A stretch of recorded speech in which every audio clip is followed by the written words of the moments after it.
Hi guys, welcome back to the channel. Joe here, and today's video is on what food I packed for the Grampians Peaks Trail and logistics involved in getting to the trail, a little bit about the hiker support, accommodation and whatnot. So let's get into it.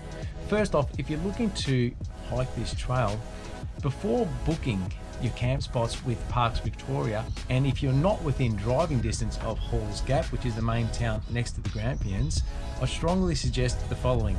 Firstly, check transport that you can actually get to Halls Gap prior to commencing your hike.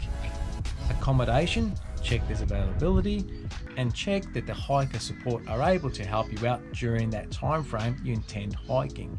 Because coming from interstate, we found it quite difficult to actually get to Halls Gap.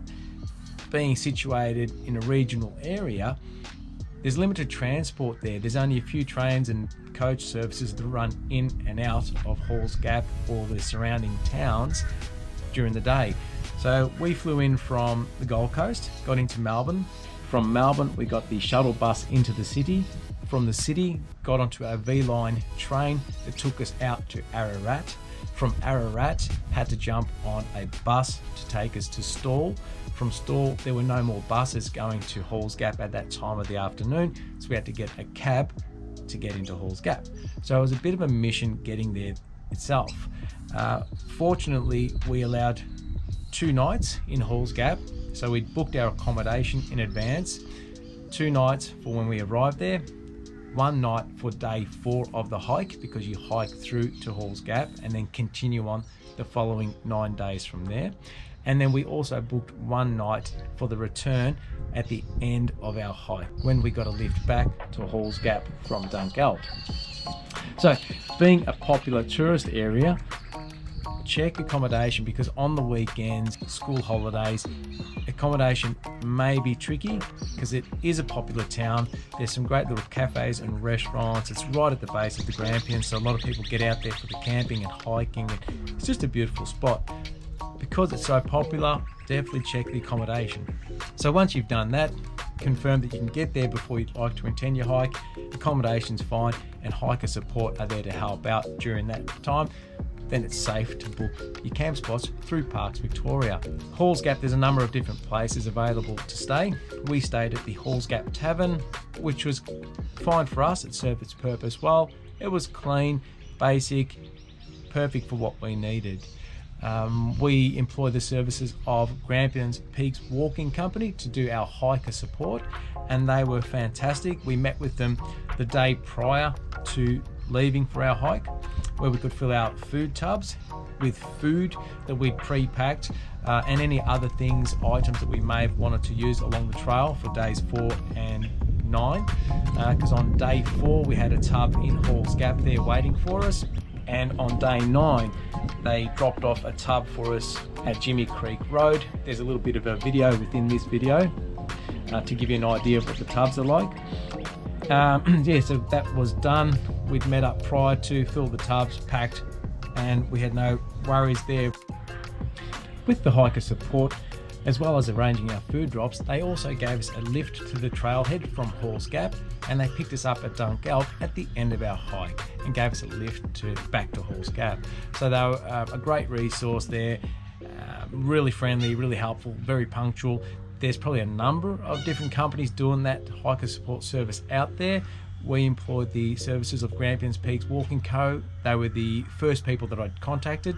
I got along really well with them, felt comfortable with them.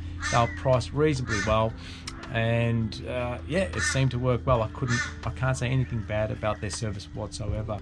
Now in Halls Gap, there's Absolute Outdoors, which is a great hiking store, small but very well stocked, from shoes, boots, gear, equipment, dehydrated meals, torches, water filters, very well stocked. We grabbed a few things from there, including gas canisters, because you can't carry those on the airplane. So call them in advance. They put some aside for me. Getting into Halls Gap, we went into the store and collected those. And yeah, it's a great little resource if you have forgotten something and you need it. There's a general store in Halls Gap as well, so if you've forgotten some food or need some extra food, you can resupply there or stock up there if need be. Food. The food I packed for the hike itself was pretty simple. I had 3 parcels, one for day 4, which I left in a tub to collect at Halls Gap, one for day 9, which was dropped off by the Grampians Peaks Walking Co, and one which I had a food bag carrying in my backpack.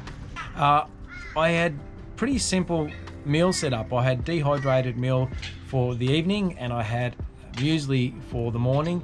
That was through Strive Foods. I went to my local hiking supply store and they didn't have the Strive food at that particular time, so I went to the website and purchased it, and it was actually quite practical because you received a discount purchasing direct from Strive Food and it was delivered to my door, so it worked out quite well. Dehydrated meals were really tasty, really nice for dinner. They were like curry, luxes and broccoli and pasta and a few other different, they got a whole mix of different things there. I had the mountain muesli every morning. By day 6 I was pretty bored of that. I'd had enough of that, so anyway, things to keep in mind for next time, Joe. For lunch I had wraps with peanut butter. Again, by day 6 I'd had enough of that, and then I just had some energy bars and chocolate bars, Starbucks coffee sachets. I had electrolytes, so I had plenty of food, but I actually didn't have enough calorie dense food. By day 6, day 7, I was really craving some fatty food. I needed some high calorie food. I really wished I had some salami or cheese on me. It would have made all the difference. On day 4, when you stop in Halls Gap, if there's anything extra you need, you got the general store there, and I actually grabbed a bunch of noodles, a bunch of cup of soups and threw them into the backpack. But in hindsight, I should have bought some fatty food. I was burning way more calories than what I was eating, and over the 13 days dropped 6.5 kilograms in weight. Day 12 and 13 I actually was struggling a bit as well, energy wise. I was feeling lightheaded and wasn't feeling well, so lesson learned for me anyway. I'm not a nutritionist or dietitian by no means, but I do know I didn't have enough calories in my backpack, so definitely I'd suggest packing more fatty foods if you're doing something like this. Each to their own.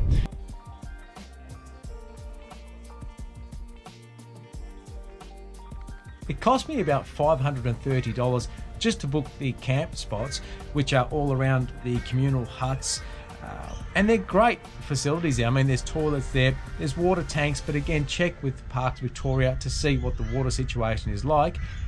And along the trail there are serviced water tanks as well, so should be okay with water, but again, please check with Parks Victoria before you start on the hike. So it wasn't the cheapest hike to book, but I decided it's something I wanted to do and invested in it, and I'm glad I did. Hiker support also, you have to pay for that service. There's other businesses out there, so it might be a good idea to shop around.